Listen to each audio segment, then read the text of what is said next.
नमस्कार मित्रों, मैं हूं कमल दुबे, आपका ज्योतिष मित्र। सौभाग्य सलाह यूट्यूब चैनल में आपका स्वागत करता हूं। मित्रों, आज आपसे एक राजयोग के विषय में बात करेंगे, जिसको बोलते हैं हंस राजयोग। हंस राजयोग का मतलब क्या होता है? ऐसा राज या ऐसा राजा जो हंस के समान हो।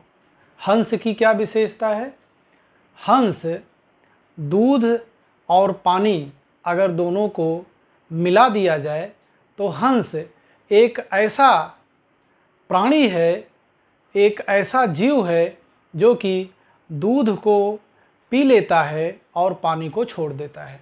कहने का मतलब है, अगर किसी जातक के कुंडली में हंस राजयोग बनता है तो वह बुरे से बुरे व्यक्ति से भी कुछ न कुछ अच्छाई को सीख लेता है और उसकी बुराई को छोड़ देता है। कुछ और विशेषताएं हैं इस राजयोग की, इसके विषय में सबसे पहले चर्चा कर लेते हैं।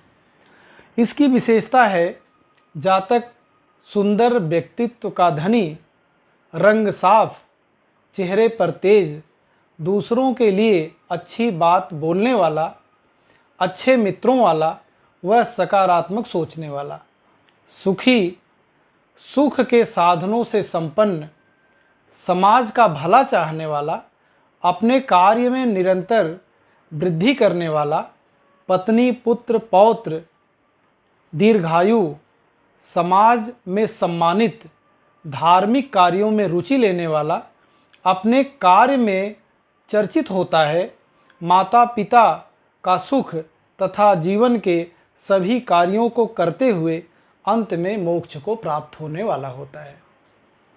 मित्रों, कहने का मतलब है कि इस राजयोग में पैदा हुआ व्यक्ति जिस भी क्षेत्र में होगा उसमें नाम कमाएगा। जैसे अगर वह शिक्षा के क्षेत्र में होगा तो बड़ा अधिकारी बनेगा, और जिस स्थान पे होगा उस स्थान की गरिमा को ध्यान में रखते हुए वह समाज में एक अपना नाम स्थापित करेगा। ऐसे ही अगर वह राजनीति में होता है तो राजनीति की उच्च मर्यादा को वह कायम करेगा और राजनीति के माध्यम से वह चर्चा में बना रहेगा।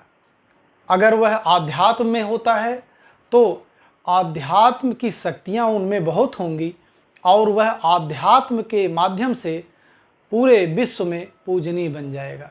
इस प्रकार से कुछ इसकी विशेषताएं हैं।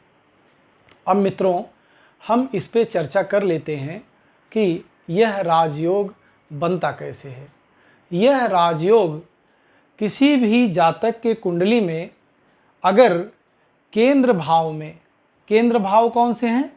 पहला भाव, चौथा भाव, सातवां भाव और 10वां भाव, यह किसी भी कुंडली का केंद्र भाव होता है। अगर यहाँ पर गुरु पहले भाव यानी जो केंद्र का पहला भाव है उसमें 4 नंबर की राशि, 9 नंबर की राशि और 12 नंबर की राशि पर विराजमान होते हैं तो यह राजयोग बनता है। 4 नंबर का मतलब कर्क राशि। कर्क राशि में बृहस्पति उच्च का होता है और धनु राशि और मीन राशि उसकी स्वयं की राशि होती है। तो इस प्रकार से अगर गुरु पहले घर में 4 नंबर या 9 नंबर या 12 नंबर की राशि पर विराजमान होता है तो हंस राजयोग का निर्माण होता है। ऐसे ही चौथे घर में भी 4 नंबर की राशि यानी कर्क राशि, 9 नंबर की राशि यानी धनु राशि और 12 नंबर की राशि यानी मीन राशि में इनमें से किसी पर भी अगर गुरु बैठता है तो इस हंस राजयोग का निर्माण करता है। 7वें घर में 4 नंबर की राशि, 9 नंबर की राशि और 12 नंबर की राशि पर गुरु बैठता है तो इस 7वें घर में बैठ करके वह हंस राजयोग का निर्माण करता है। मित्रों, ऐसे ही अगर गुरु 4 नंबर की राशि, 9 नंबर की राशि और 12 नंबर की राशि पे 10वें घर में विराजमान होता है तो भी इस राजयोग का निर्माण होता है। तो ये हमने आपको समझाया कि राजयोग बृहस्पति देव के केंद्र भाव में बैठने से बनता है। वह कोई भी लग्न हो सकता है। किसी भी लग्न में अगर गुरु केंद्र भाव में, पहले भाव में, चौथे भाव में, 7वें भाव में या 10वें भाव में कर्क राशि, धनु राशि और मीन राशि में विराजमान होते हैं तो इस राजयोग का निर्माण करते हैं। अब मित्रों, यह भी जानना जरूरी है कि यह प्रबल राजयोग कब बनता है। देखिए, हर ग्रह की डिग्री होती है और डिग्री के हिसाब से, अंश के हिसाब से हम यह तय करते हैं कि वह ग्रह कितना मजबूत है। अगर बृहस्पति पहले घर में, चौथे घर में, 7वें घर में और 10वें घर में 0 डिग्री से लेकर के 10 डिग्री के बीच में बैठते हैं तो यह राजयोग थोड़ा कमज़ोर हो जाता है। लेकिन यही बृहस्पति पहले घर में, चौथे घर में, 7वें घर में और 10वें घर में 10 डिग्री से लेकर के 20 डिग्री के बीच में बैठते हैं तो यह राजयोग बहुत ही प्रबल हो जाता है। ठीक उसी प्रकार से पहले घर में, चौथे घर में, 7वें घर में और 10वें घर में यही बृहस्पति 20 अंश से लेकर के और 30 अंश के बीच में बैठता है तो भी इस राजयोग में थोड़ी सी कमी आ जाती है।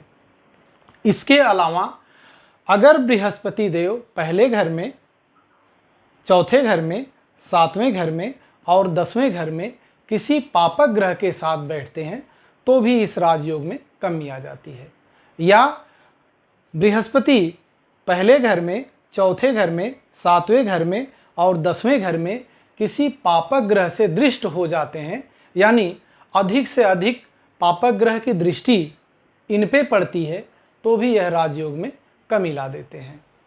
मित्रों, अब एक चीज़ और आपको समझना जरूरी है, क्योंकि बृहस्पति एक ऐसे प्लैनेट्स हैं जो कि विस्तार के देवता हैं और कुंडली के 9 ग्रह जो होते हैं उनमें से सबसे शुभ ग्रह होते हैं।